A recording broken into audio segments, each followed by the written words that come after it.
নমস্কার প্রিয় শিক্ষার্থী বন্ধুগণ, আজকে উচ্চ মাধ্যমিক সংস্কৃত চতুর্থ সেমিস্টার সিলেবাস থেকে সমাস বিষয়ক আলোচনায় আমি তোমাদের সকলকে স্বাগত জানাচ্ছি। তোমরা জানো যে আমরা তৃতীয় সেমিস্টার সিলেবাসে অব্যয়ীভাব সমাস এবং তৎপুরুষ সমাস দুটি সমাস করেছি, আর চতুর্থ সেমিস্টার সিলেবাসে 4টি সমাস করতে হবে: কর্মধারয় সমাস, দ্বিগু, দ্বন্দ্ব, বহুব্রীহি, এই 4টি সমাস।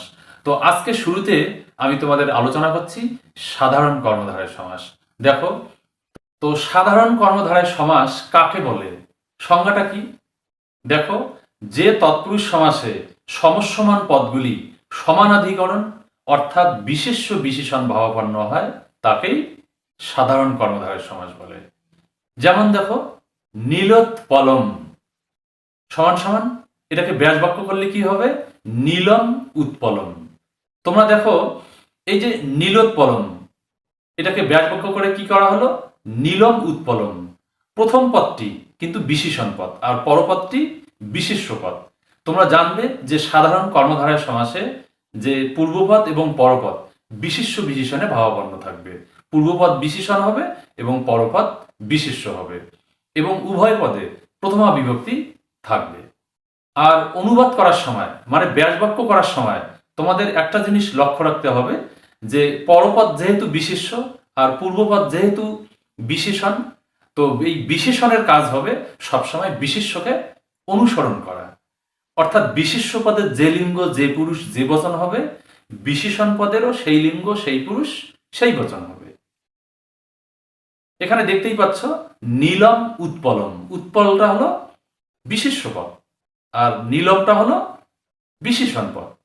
দেখো, নীলম উৎপলম উভয় পদের বিশেষ্য বিশেষণের যে বিভক্তি এবং বচন সবই ঠিক আছে। তো এইরকম আরো উদাহরণ দেখো, নবান্নম, নবম, অন্নম। দেখো, অন্নম পদটা বিশেষ্য আর নবম পদটা বিশেষণ, এই জন্য উভয় পদের বিভক্তি এক হওয়া চাই এবং বচনও এক হওয়া চাই। তারপর একই রকম ভাবে দেখো, মহারাজ, এটাকে ব্যাস বাক্য করলে হবে মহান রাজা। কারণ কি?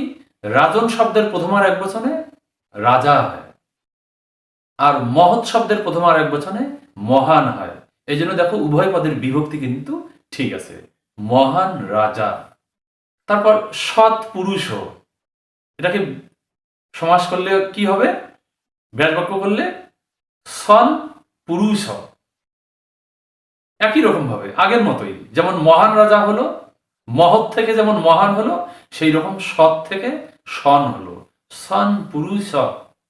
তো তোমাদের মনে রাখতে হবে এই সাধারণ কর্মধারয় সমাস কিন্তু বিভিন্ন অর্থে হয়, বিভিন্ন ধরনের হয়। যেমন দেখো, একটা উদাহরণ, সুন্দর বালিকা, এটাকে ব্যাস বাক্য করলে কি হবে? সুন্দর বালিকা তা না, কিন্তু সুন্দরী বালিকা। কেন? যে দেখো, বালিকা পদটা হলো বিশেষ্য পদ, স্ত্রীলিঙ্গ, তাই কি করতে হবে? বিশেষণ পদটাকেও স্ত্রীলিঙ্গ করতে হবে। সুন্দর পদটা পুংলিঙ্গ, তাই সুন্দর পদের স্ত্রীলিঙ্গ হয় সুন্দরী, সুন্দরী বালিকা। বালিকা অর্থাৎ মেয়ে মানুষ, মহিলা, এরা কখনো সুন্দর হয় না, সুন্দরী হয়, এটা মাথায় রাখতে হবে। তারপর দেখো, প্রিয় ভার্যা মানে প্রিয় স্ত্রী, ভার্যা মানে স্ত্রী। তাহলে আমরা যখন ব্যাস বাক্য করব তখন কিন্তু কি করব? এই প্রিয় পদটাকে, এই পুংলিঙ্গ পদটাকে স্ত্রীলিঙ্গে পরিণত করতে হবে, প্রিয়া ভার্যা। একই রকম পাচক স্ত্রী কি হবে? পাচিকা স্ত্রী। স্ত্রী কোনোদিন পাচক হয় না, পাচিকা স্ত্রী। তারপর আরো দেখো, কৃষ্ণ চতুর্দশী, একই রকম ভাবে এটা কি হবে? কৃষ্ণটা কি হবে? কৃষ্ণা, কৃষ্ণা চতুর্দশী। মানে কোনো পুংলিঙ্গ শব্দকে আমরা যখন স্ত্রীলিঙ্গে পরিণত করব তখন কিন্তু সেই শব্দের সঙ্গে আকার অথবা দীর্ঘিকার এই দুইটার মধ্যে যেটা সেট হবে, যেটা সামঞ্জস্য হবে, সেটাই যোগ করতে হবে। তারপরে মহাপ্রিয়া, প্রিয়া কোনোদিন মহা হয়? তাহলে প্রিয়াটা স্ত্রীলিঙ্গ, তাহলে এই মহা মানে মহৎ শব্দটাকে আমাদের স্ত্রীলিঙ্গ করতে হবে। মহৎ শব্দটাকে পুংলিঙ্গ করলে প্রথমার এক বচনে মহান হয়, আর যদি আমরা স্ত্রীলিঙ্গ করি তাহলে দীর্ঘিকার যুক্ত করতে হবে মহতি, মহতি প্রিয়া। এভাবে আবার একটি বর্ণের সঙ্গে অন্য একটি বর্ণের কর্মধারয় সমাস হয়। যেমন দেখো, নীল লোহিত, এটাকে ব্যাজবাক্য করলে হবে নীলশ্চাসৌ লোহিতশ্চেতি। বা এটাকে অন্যভাবেও ব্যাজবাক্য করা যায়। ব্যাজবাক্য করার ধরন কিন্তু বিভিন্ন ধরনের। নীলশ্চ অসৌ লোহিতশ্চ ইতি, এভাবেও করা যায়। তারপর পীত ধবল, একই রকম ভাবে ব্যাজবাক্যটা করবে, পীতশ্চাসৌ ধবলশ্চেতি। আরো দেখো, কৃষ্ণ লোহিত, একই রকম ভাবে কৃষ্ণশ্চাসৌ লোহিতশ্চেতি, এভাবে ব্যাজবাক্য করবে। আবার সংজ্ঞা বা নাম বোঝালে দিক ও সংখ্যাবাচক শব্দের পরেও কর্মধারয় সমাস হয়। যেমন দেখো, সপ্তার সয়, আমরা ব্যাজবাক্য করলে কি করব, সপ্ত ঋষয়। দেখো পূর্বে সংখ্যাবাচক শব্দ আছে। তারপরে দেখো একটা দিকবাচক শব্দের উদাহরণ, উত্তর কোশলা, এটাকে ব্যাজবাক্য করলে হবে উত্তরা কোশলা। বুঝতে পেরেছ নিশ্চয়। এরপর নিন্দা বোঝালে, যদি কখনো নিন্দা করা বোঝায়, তাহলে কিম শব্দের সাথে কর্মধারয় সমাস হয়। যেমন দেখো, কিং রাজা, এটা ব্যাজবাক্য করলে হবে কুৎসিত রাজা। কিং সখা, এই যে কিং শব্দের সঙ্গে কর্মধারয় সমাস হচ্ছে। কিং সখা, কুৎসিত সখা, আমরা বনেচর ভাষণে পড়েছি। কিং প্রভু, কুৎসিত প্রভু। এইভাবে নিন্দা বোঝালে কর্মধারয় সমাস হয়। তো বন্ধুরা, তোমরা নিশ্চয়ই এই সাধারণ কর্মধারয় সমাস বুঝতে পেরেছ। তো এই কর্মধারয় সমাসের আরো 4টা ভাগ আছে। সেটা কি কি? উপমান কর্মধারয়, উপমিত কর্মধারয়, রূপক কর্মধারয় এবং মধ্যপদ লোপী কর্মধারয়। তোমাদের কিন্তু পরীক্ষায় মানে সিলেবাসে সাধারণ কর্মধারয় যেটা করা হলো, সেখান থেকেই কিন্তু তোমাদের পরীক্ষায় কমন আসবে, সেটাই নির্দেশ করা আছে। কিন্তু তোমাদের অবগতির জন্য কর্মধারয় সমাসের যে প্রধান যে 4টি ভাগ, এই 4টি ভাগ সম্পর্কেও তোমাদের জানা দরকার, এবং আমি তোমাদের এই সম্পর্কেও ধারণা করে দিচ্ছি। দেখো, প্রথম ভাগ উপমান কর্মধারয় সমাস। তো এই যে 4টি ভাগ, উপমান কর্মধারায়, উপমিত কর্মধারায়, রূপক কর্মধারায়, প্রথম যে 3টি ভাগ আছে, এই 3টি ভাগকে কিন্তু কেউ কেউ তুলনামূলক কর্মধারয় সমাস বলছে। কেন? এর কারণ আছে আবার। কারণ পূর্বপদের সঙ্গে পরপদের একটা তুলনা করা হচ্ছে। আমরা এবার উপমান কর্মধারয় সমাসে সেটা দেখতে পাবো। তো আমরা এবার করছি উপমান কর্মধারয় সমাস। এই উপমান কর্মধারয় সমাস কাকে বলে, সংজ্ঞাটা কি? এর সংজ্ঞা হলো, সাধারণ ধর্মবাচক পদের সঙ্গে উপমানবাচক পদের যে সমাস হয় তাকে উপমান কর্মধারয় সমাস বলে। তো আমরা কিভাবে বুঝবো কোনটা উপমানবাচক পদ, কোনটা সাধারণ ধর্মবাচক পদ? একটা উদাহরণের সাহায্যে সেটা পরিষ্কার হয়ে যাবে। দেখো, ঘন শ্যাম, ব্যাজবাক্য করলে হবে ঘন ইব শ্যাম। এই যে ঘন, ঘন মানে মেঘ, ইব মানে মতো। ইবটা হলো একটা অব্যয়, সাদৃশ্যবাচক একটা শব্দ। তাহলে ঘন ইব মানে ঘনের মতো, শ্যাম মানে শ্যাম, ঘনের মতো শ্যাম। এই শ্যামটা হলো ধর্মবাচক পদ। আর পূর্বে যে আছে ঘন, ঘন ইব, এটা হলো উপমানবাচক পদ। কিভাবে বুঝবো এই পদটা উপমান, ঘন পদটা উপমান? তোমরা মনে রাখবে, যার সঙ্গে তুলনা করা হয় সেটাকে বলা হয় উপমান। তাহলে এটা যদি উপমান হয়, তাহলে শ্যাম পদটা হবে ধর্মবাচক পদ।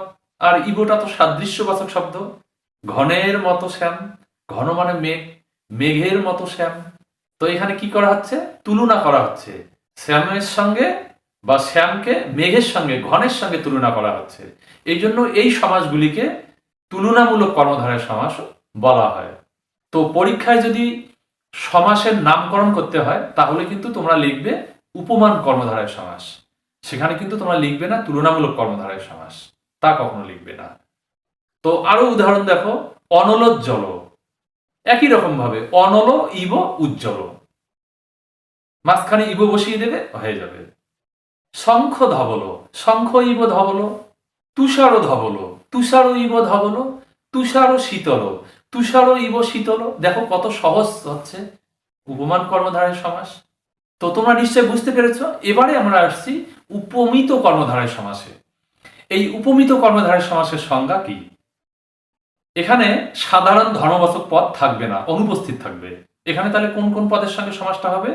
সাধারণ ধর্মবাচক পদকে বাদ দিয়ে উপমানবাচক পদ থাকবে আর উপমেয় বাচক পদ থাকবে। তাহলে সংজ্ঞাটা কি হবে? কিভাবে বলবো যে উপমানের সঙ্গে উপমেয় বাচক পদের যে সমাস হয় তাকেই উপমিত কর্মধারয় সমাস বলে।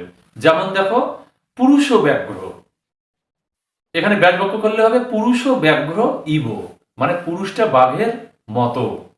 এখানে কিন্তু ইবটা শেষে বসছে, শেষ পদের শেষে। কারণটা কি? যে আমরা এখানে পুরুষকে কার সঙ্গে তুলনা করছি? কার মতো? বাঘের মতো, ব্যাঘ্র ইব। এই জন্য তার পাশে ইব বসছে, মানে যার সঙ্গে তুলনা করা হবে তার পাশে ইব বসবে। একই রকম ভাবে দেখো, নরসিংহ, নরসিংহ ইব। আরো দেখো, করপদ্মম, কর পদ্মম ইব। অধর পল্লব, অধর পল্লব ইব। মুনি শার্দুল, মুনি শার্দুল ইব। রাজেন্দু, রাজা ইন্দু ইব। এইভাবে উপমিত কর্মধারয় সমাস হচ্ছে। তো তোমরা বুঝতে পেরেছো নিশ্চয়ই। এবার আমি আসছি রূপক কর্মধারয় সমাসে। এই রূপক কর্মধারয় সমাসের সংজ্ঞাটা কি? যে সমাসে উপমান এবং উপমেয়ের মধ্যে অভেদ কল্পনা করে যে সমাস হয় তাকে রূপক কর্মধারয় সমাস বলে। দেখো, এর আগে যে আমরা উপমিত কর্মধারয় সমাস করলাম সেখানে কিন্তু উপমানবাচক পদের সঙ্গে উপমেয় বাচক পদের সমাস হলো। এই রূপক কর্মধারয় সমাসেও কিন্তু তাই, উপমানবাচক পদের সঙ্গে উপমেয় বাচক পদের সমাস একই রকম। কিন্তু এখানে একটা কথা বলা হচ্ছে যে উপমানের সঙ্গে উপমেয় বাচক পদের মধ্যে কি থাকবে? অভেদ থাকবে, কোনো ভেদাভেদ থাকবে না। কিন্তু উপমিত কর্মধারয় সমাসে ভেদাভেদ আছে। সেটা কিনা রূপক কর্মধারয় সমাসে কোনো ভেদাভেদ নেই। যেমন উদাহরণ দেখো, শোক ও সাগর, এটাকে ব্যাস বাক্য করলে হবে শোক এব সাগর। এখানে কিন্তু কি দেখতে পাচ্ছ যে সাদৃশ্যবাচক শব্দ ইবোটাকে আউট করে দেওয়া হয়েছে। এখানে কি আনা হয়েছে? এব, এব। এই এব কথাটা কেন এখানে আনা হয়েছে? কারণ উপমান এবং উপমেয়ের মধ্যে অভেদ কল্পনা করা হচ্ছে। যখন দুটি পদের মধ্যে অভেদ কল্পনা করা হয় তখন সাদৃশ্যবাচক শব্দ হিসেবে এব ব্যবহার করা হয়। সেজন্য শোক এবং সাগর উভয়ের মাঝখানে এব বসানো হয়েছে। কারণ শোক এবং সাগরের মধ্যে কোনো তফাৎ নেই। শোক এবং সাগর উভয়ই সমান সমান, 50-50। যাহাই শোক তাহাই সাগর, যাহাই সাগর তাহাই শোক। বোঝা গেছে নিশ্চয়ই? একদম অভেদ, কোনো ভেদ নেই, অভেদ কল্পনা করা হচ্ছে। তো এইভাবে রূপক কর্মধারয় সমাস হয়, উপমান এবং উপমেয়ের মধ্যে অভেদ কল্পনা করে। আরো উদাহরণ দেখো, সংসার ও সাগর, সংসার এব সাগর, মানে যাহাই সংসার তাহাই সাগর। শোকাগ্নি, শোক এব অগ্নি, মানে শোকই হলো অগ্নি, অগ্নি শোক, এরকম। জ্ঞান বৃক্ষ, জ্ঞানম এব বৃক্ষ। তারপর দেখো মুখ চন্দ্র, মুখম এব চন্দ্র। এখানে মুখ শব্দটা কিন্তু ক্লিবলিঙ্গ, সেজন্য মুখম, মুখম এব চন্দ্র। হৃদয় মন্দিরম, হৃদয়ম এব মন্দিরম। ভক্তি সুধা, ভক্তি এব সুধা। তো তোমরা নিশ্চয় বুঝতে পেরেছ রূপক কর্মধারয় সমাস। এরপর আমরা শেষ ভাগে চলে আসছি। সেটা কোনটা? মধ্যপদলোপী কর্মধারয় সমাসে। মধ্যপদলোপী কর্মধারয় সমাসের সংজ্ঞা কি? যে সমাসে সমস্যমান পদগুলির মধ্যে মধ্যবর্তী পদের লোভ হয় তাকে মধ্যপদলোপী কর্মধারয় সমাস বলে। যেমন দেখো, সিংহাসনম, এটাকে ব্যাস বাক্য করলে হবে সিংহ চিহ্নিতম আসনম। এখানে দেখো চিহ্নিতম যে পদটা, মধ্যবর্তী পদটা, এই মধ্যবর্তী পদের এই সমস্ত পদে দেখো লোভ হয়েছে, মানে নেই। সিংহাসনম, এই পদের মধ্যে চিহ্নিতম পদটা আছে কি? নেই, লোপ পেয়েছে। এই জন্য এই সমাসের নাম মধ্যপদ লোপী কর্মধারয়। তো তোমরা হয়তো অনেকে বলতে পারো, স্যার এখানে তো দুইটা পদ আমরা দেখতে পাচ্ছি ব্যাস বাক্যে, মাঝখানে তো কোনো পদ নেই যেটাকে মধ্যবর্তী পদ আমরা বলতে পারি। এখানে তোমরা মনে রাখবে যে পূর্বপদের যে শেষ অংশ, শেষাংশ, দেখো, সিংহ চিহ্নিতম, এই যে চিহ্নিতম পূর্বপদের যে শেষ অংশটা, এই শেষাংশটি হচ্ছে মধ্যপদ। তাহলে বোঝা গেল একই রকম ভাবে তোমরা আরো উদাহরণ দেখো, ছায়া তরু, এটাকে ব্যাসবাক্য করলে হবে ছায়া প্রধান তরু। বিন্ধগিরি, বিন্ধ নামা গিরি। পলান্নম, পল মিশ্রিতম অন্নম, এই যে এখানে দেখতে পাচ্ছ মিশ্রিতম, এগুলো হলো মধ্যপদ। ব্রাহ্মণ গ্রাম, এটাকে ব্যাসবাক্য করলে হবে ব্রাহ্মণ বহুল গ্রাম। ভিক্ষান্নম, ভিক্ষা লব্ধম অন্নম, ভিক্ষান্নম। তো বন্ধুগণ, তোমরা নিশ্চয় আজকের যে সাধারণ কর্মধারায় সমাস, সেই সঙ্গে যে চারটি প্রধান ভাগ, উপমান কর্মধারায়, উপমিত কর্মধারায়, রূপক কর্মধারায় এবং মধ্যপদ লোপী কর্মধারায়, এই যে ভাগগুলি আলোচনা হলো, তোমরা নিশ্চয় বুঝতে পেরেছো। যদি না বুঝে থাকো তাহলে আমাকে কমেন্ট করে জানাবে, আমি তোমাদের রিপ্লাই দিয়ে জানিয়ে দেব। তো আমি এক এক করে তোমাদের এই ব্যাকরণ পাঠের সঙ্গে সঙ্গে সাহিত্যের যে পাঠগুলো আছে, যে প্রশ্নগুলো আছে, যে উত্তরগুলো আছে এবং সব কিছুই আমি তোমাদের তুলে ধরবো। তোমরা শুধু চোখ রাখো নিগম সুধা সংস্কৃত চ্যানেলে। ধন্যবাদ।